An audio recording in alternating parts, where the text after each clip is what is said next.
Moving on, residents, workers and families affected by operations of the British Army Training Unit Kenya, commonly referred to as BATUK, have formally petitioned the National Assembly to ensure that victims receive swift justice and full compensation from the British government.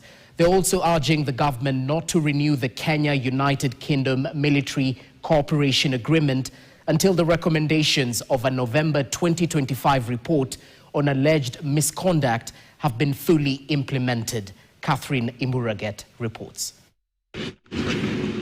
For years, the presence of the British Army in Kenya through the British Army Training Unit Kenya, BATUK, has been accompanied by serious allegations of rights violations by communities and families living near the military training ground. Victims of these violations have now taken their grievances directly to the National Assembly. Petition yenye tumeleta leo katika bunge la Kenya, matarajio ya wengi wana Laikipia ni kwamba kina mama, wasichana wetu waliodhulumiwa na askari wa British Army watapata haki, watapata compensation.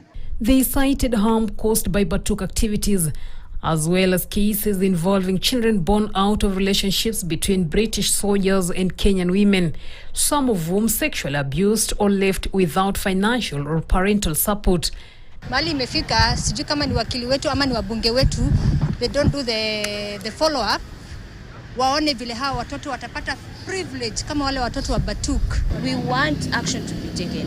The petitioners are also calling on the Kenyan government to take a firm position on the military cooperation agreement between Kenya and the United Kingdom.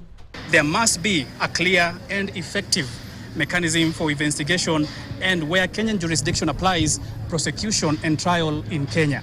After 2-year investigations, a parliamentary committee said British soldiers had evaded accountability by failing to fully cooperate with the parliamentary inquiry.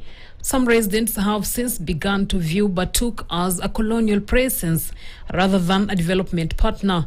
Among the most serious cases cited is the death of Agnes Wanjiru in 2012.